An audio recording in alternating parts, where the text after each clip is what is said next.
अस्सलाम वालेकुम friends, welcome back to Binte Saeed kitchen and life. Friends, आज फिर एक प्यारी सी सुबह का आगाज़ हो गया इस दुआ के साथ कि अल्लाह पाक हम सब का दिन खुशियों भरा गुजारे। जो बीमार है अल्लाह पाक उन्हें शिफा दे और जो दूसरों के लिए बुरा सोचते अल्लाह पाक उन्हें हिदायत दे, आमीन। फ्रेंड्स, ये पीछे आप देख सकते हो कि मैंने रेमेडी की तैयारी कर ली है और मैं अब आपको बताऊँगी और थंबनेल से भी आपको पता चल गया होगा कि किस चीज़ के लिए रेमेडी बन रही है। अभी आपने देख लिया मेथी दाना और अलसी है। मेथी दाना वही है जो हम कुकिंग में यूज़ करते हैं, अचार में करते हैं। अब हमने अलसी की 2 चम्मच लेनी है, टेबल स्पून भर भर के, और उसके बाद मेथी दाने की हमने 2.5 स्पून लेनी है, यानी कि एक, ये देखें, एक भर के, दूसरा भी भर के और तीसरा हाफ लेना है। 2.5 चम्मच हमने लेना है। तो इसको अब हमने, जो छोटा चाय का मग होता है ना, उतना पानी डालना है। मैं अंदाजे से जग के साथ ही डाल रही हूँ, लेकिन आप छोटा 1 कप जो चाय का होता है वही डालिएगा। और उसके बाद आपने इसको एक रात के लिए बाहर ही रख देना किचन में ही।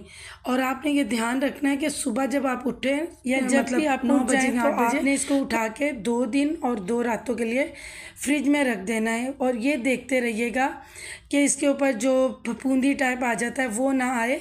तो इसका, इस बात का ख्याल रखिएगा, क्योंकि ये यूं ही फ्रेश है।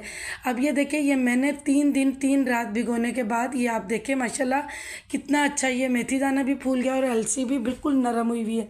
अब इसे हमें मिक्सी में डाल के थोड़ा सा घुमाना है कि ये बिल्कुल पेस्ट ना बने, लेकिन ये टूट जाए और जैसे थोड़ा सा दरदरा सा रह जाए। तो ये मैं अब आपको करके दिखाती हूँ, बस थोड़ा सा चलाना है। ये देखें, अब माशाल्लाह देखिए, और इसमें पानी भी नहीं डालना है, इसी को ही आपने थोड़ा सा ग्राइंड करना है। अब ये मैंने कर लिया है, देखिए कितना अच्छा सा हो गया और माशाल्लाह इसकी बहुत ही प्यारी जेल निकली है, जो हमारे बालों के लिए बहुत ही अमेजिंग और अच्छे रिज़ल्ट देगी। और उसके बाद मैं आपको बता देती हूँ तेल कौन कौन से लेने। ये देखिए मैंने लिया है, ये बादाम का तेल है, मतलब फुल कप से थोड़ा सा कम। ये कोकोनट ऑयल है, ये भी थोड़ा सा कम ही है, 1 कप से। ये अलसी का ऑयल है, जो ये भी 1 कप से थोड़ा सा कम। और ये धनिया का तेल है। अब ये धनिया का तेल देखें, मुझे अक्सर इंडिया की बहनों ने कमेंट किए थे कि आप ही हमारे वहाँ से येलो मिल रहा है। ये देखें, यहाँ पर भी इसी तरह ही है सिस्टर, कि कहीं कहीं से रेड से शेड में मिल जाता है और कहीं ये इसी कलर का। वो तेल सब अच्छे होते हैं। और अब ये देखें, ये चारों तेल मैंने रेडी कर लिया। अब आपने एक कढ़ाई लेनी है। अगर आपके पास लोहे की कढ़ाई है तो और भी बेस्ट है, अगर नहीं है तो आपने ये लेना है। अब सबसे पहले मैंने बादाम का तेल डाल लिया है। तो ये आपने अच्छे से नरम चम्मच से लेना है कि सारा निकल जाए। उसके बाद मैं डाल रही हूँ कोकोनट ऑयल, जो हमारा 1 कप के करीब है, थोड़ा सा कम है। और उसके बाद हम डालेंगे अलसी का ऑयल, ये भी 1 कप से थोड़ा सा कम है। ये देखिए, मतलब सब ऑयल्स को कप से आपने इस तरह निकालना है कि बिल्कुल ज़ाया ना हो। और उसके बाद हमने लेना है ये धनिया का तेल। और मैंने लाइव आकर भी, अगर आप देखो, उसमें दिखाया है कौन सा। अक्सर मैंने पूछी थी धनिया कौन सा, तो ज़ाहिर है ड्राई धनिया में से ही ऑयल निकलेगा। तो वो मैंने लाइव आके भी बताया है और आप वो वीडियो देख सकते हो। अब मैं उसके बाद जो मैंने ये अलसी और मेथी दाना 3 दिन 3 रात भिगोया है, वो मैंने इसमें डाला है। यानी एक रात हमने बाहर ही रखना है और दूसरा जो दिन और रात है वो हमने फ्रिज में ही डालना है, ताकि ये मतलब ख़राब ना हो और इसमें कोई फंगस वगैरह ना लग जाए। उसके बाद आपने एक चम्मच या कांटे की मदद से अच्छे से घुमा के इसको ऑयल में मिक्स कर देना है, क्योंकि हमें अभी बस चम्मच हिलाना है। उसके बाद पूरी रेमेडी तैयार होने तक हमें इसमें चम्मच बिल्कुल भी नहीं हिलाना, ठीक है। अब आपने आंच को पहले मीडियम रखना है, फुल भी नहीं। अब आप चूल्हे का बटन भी देख सकते हो कि मीडियम आंच पर है, ठीक है। और उसके बाद आपने इस पर कढ़ाई रख देनी है। अब आप देख सकते हो कि थोड़े थोड़े साइडों से देखिए बुलबुले आने लगे ना, इसका मतलब ये थोड़ा थोड़ा पकना शुरू हो गया है। अभी आपने इसके पास ही खड़े रहना है। और बच्चे, हमेशा की तरह मैं कह रही हूँ, बच्चा कोई किचन में ना आए, क्योंकि ये थोड़ा सा काम ही ऐसा होता है। अब आप देखें कि ये थोड़ा सा और पकने लग गया है। ये आपको ऑयल रेमेडी 1 घंटे में रेडी होगी, या 1 घंटे से थोड़ा सा ज़्यादा टाइम लेगी या थोड़ा सा कम लेगी। अब देखिए, मैं बिल्कुल इसमें कोई चम्मच नहीं हिला रही। अब आपने इसमें यूँ करके एक लकड़ी का चम्मच रख देना। अगर आपके पास लकड़ी का चम्मच ना हो तो आपने कोई लकड़ी की डंडी रख लेनी है, या बच्चों का कोई लॉन्ग स्केल होता है वो आपने रख लेना है। अब देखिए, मैं आँच इतनी हल्की कर रही हूँ जैसे हम चावलों को दम देते हैं, ठीक है। और आपने आँच बिल्कुल नहीं तेज़ होने देनी और इस बात का ध्यान रखना। अक्सर मेरी बहनें मुझे पूरे ये देखें अच्छे से बॉयल आने शुरू हो गए। मेरी अक्सर बहनों ने मुझे पूरे ये 1 साल की जर्नी में 6 से 7 कमेंट ऐसे होंगे जिन्होंने कहा आप ही हमारा, किसी ने बोला ऑयल जल गया इन 7 लोगों में से, और 1-2 ने लिखा आप ही हमारे बाल झड़ने लगे। देखें जब आप ऑयल रेमेडी को जला दोगे तो वो क्या असर देगी। अब देखें कि मैं किस तरह मेहनत इस पे कर रही हूँ। बीच में ही मुझे अपनी बेटी के लिए लंच बनाना था, तो ये देखिए उसको भूख लग रही थी, तो मैंने आलू गोश्त बनाए थे, उसमें से मैंने आलू निकाले, उसमें हरा धनिया और हरी मिर्चें डाली, उनको कांटे की मदद से मैश किया, और उसके बाद ये मैं उसको पराठा बना के दे रही हूँ ताकि वो केचप या रायते से खा लेगी। हमेशा कोशिश किया करें कि जितने भी आप मसरूफ़ हों आप अपने बच्चों को हेल्दी चीज़ बना के दें। मेरी लाइफ आपके सामने है, पूरे 1 साल की जर्नी, तो आप देखिए कि मेरी कोशिश यही होती है। बच्चे बड़े भी हो गए, मैं इनको कोशिश करती हूँ हेल्दी खाना दूँ अपने हाथों से बना के, और हेल्दी ही इनको मैं लंच बॉक्स अपने हाथों से बना के दूँ। अब उन्हें आदत भी यही हो गई है और ये काम भी हो गया, और साथ ही कोशिश यही रहती है कि साथ ही जो मेरा किचन है, जो मैं अक्सर कहती हूँ पूरे घर में मेरा दिल मेरा किचन है, तो मैं उसको साफ़ ही रखूँ। अब ये माशाल्लाह माशाल्लाह देखिए पराठा बिल्कुल रेडी हो गया है। अब मैं इसको पिज़्ज़ा कटर से ना कटिंग कर दूँगी। इस तरह बच्चे ना शौक़ से चीज़ें खा लेते हैं।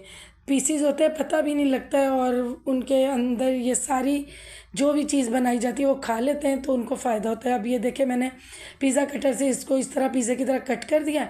अब ये रायते और केचप से खा लेगी, ये काम भी हो गया। ये देखिए माशाल्लाह कितना यमी लग रहा है और मज़े का भी लग रहा था। अब ये देखिए हमारा ऑयल बनते हुए काफ़ी टाइम हो गया, यानी आधे घंटे से थोड़ा सा टाइम ज़्यादा हो गया, और देखिए कि ऑयल रेडी हो गया तकरीबन। अब थोड़ी देर और पकेगा, उसके बाद मैं इसको बंद कर दूँगी। ये 1 घंटे के करीब टाइम लेता है। ये माशाल्लाह माशाल्लाह हमारा ऑयल तकरीबन तैयार है। अब आप ये देखिए, ये मैं आपको दिखा रही हूँ कि ये जो अलसी और मेथी दाना है ना नीचे चिपका है, क्रिस्पी हुआ है लेकिन जला नहीं है। मैं आपको अभी दिखा दूँगी। अब मैंने देखिए चूल्हा बंद कर दिया। अब मैं केयरफुली इसको यहाँ पर काउंटर स्लैब पे रखूँगी और मैं आपको दिखाती हूँ कि ये किस तरह मैंने इसको रेडी कर लिया है बिल्कुल अच्छे से। और ये गर्म ही छाना जाएगा हमेशा की रेमेडी की तरह। बेटी मेरी हेल्प करिए। ये देखिए अब ये मैं डाल रही हूँ, बहुत केयरफुली ये काम करना है। ये हमने डाली है, ये जो झाग है ना इसकी कोई प्रॉब्लम नहीं है, ये बिल्कुल मेल्ट होकर बिल्कुल ऑयली बन जाएगी। कोई चीज़ इसमें गीली नहीं है कि भाई ये ऑयल हमारा ख़राब हो। अब ये देखिए माशाल्लाह माशाल्लाह बहुत ही प्यारा ऑयल रेडी हुआ है, और अल्लाह पाक इस ऑयल से शिफा भी दे जिसके लिए ये ऑयल बना है। अब ये आप देख रहे हैं मेथी दाना और अलसी, अलसी का भी कलर चेंज नहीं हुआ है, और जो मेथी दाना है वो भी देखे थोड़ा सा मस्टर्ड कलर में हो गया है, जला नहीं है। और ये जो चिपका हुआ था मैंने छन्नी की मदद से थोड़ा सा प्रेस किया, सारा उतर गया। अब देखिए जब इस तरह रेमेडी बनेगी तो आपको फ़ायदा भी देगी। अगर जल जाएगा या आप तेज़ आंच पे करेंगे, आप तंग पड़ जाएंगे कि इतनी देर कौन खड़ा रहे, फिर तो सही नहीं बनेगा। अब वो बालों के लिए बना था, अब ये लेंथ में लगाने के लिए, जिन लोगों के बाल बहुत रूखे खुश्क है ना, ये उनके लिए रेमेडी बहुत अमेजिंग है। अब मैंने 3 हिस्से कस्टर ऑयल लिया है और 1 हिस्सा मैंने लिया है तिल का तेल, चाहे वो काले तिल का ले लें या वाइट तिल का ले लें, कोई मसला नहीं। अब मैंने इसको अप डाउन किया, फिर भी ये दोनों मिक्स नहीं हो रहे। कस्टर ऑयल अलग है और वो अलग है ऑयल। तो आपको ये ज़रा तेज़, मतलब ऐसे आपको शेक करना है जैसे हम दवाई को शेक करते हैं ना, इस तरह आपको करना है ताकि ये अच्छे से हो जाए। और जब भी आपको ये लेंथ पे लगाना है ना तो इसी तरह आपको शेक करना है। तो ये दोनों तैयार हो गए हैं। और ये जिनके ड्राई बाल हैं, खुश्क रहते हैं, ये उनके लिए अमेजिंग रेमेडी है। और मेरे पास ये कॉफ़ी जार था एक, मैंने इसके अंदर डाला है, अच्छे से पहले धोया, खुश्क किया, फिर मैंने इसको धूप लगवाई, फिर मैं इस जार में डाल रही हूँ। ये 1 पर्सन के लिए 3 से 3.5 महीने 4 महीने चलेगा। अब रूट्स पे भी लगाने के लिए रेडी है और लेंथ पे भी लगाने के लिए। अब मेरी बेटी के पहले से उसका अपना ऑयल लगा था, ये शावर लेने जा रही थी, मैंने कहा ये भी मैं आपको लगा के बता दूं कि आपने जड़ों में अच्छे से लगाना है ताकि नरम बाल निकले, और लेंथ पे आपने वो दूसरे वाला ऑयल लगाना है जो मैंने बनाया है, वो आपको रूट्स पे नहीं लगाना है। ये आप देखें, ये मैं लेंथ पे लगा रही हूँ। ये आप 1 हफ्ता तो लेंथ पे डेली लगाएं और शावर ले लें या आप हेयर वॉश ऐसे ही कर लें, बहुत ही अमेजिंग ये रेमेडी है। जिनके थोड़े से खुश्क और ड्राई बाल है, ये उनके लिए रेमेडी है। बस दुआ कीजिएगा जिस ब्यूटीफुल से पर्सन के लिए ये रेमेडी बनी है, अल्लाह पाक उन्हें शिफा दे, आमीन, और उनके बहुत प्यारे से बाल कर दे।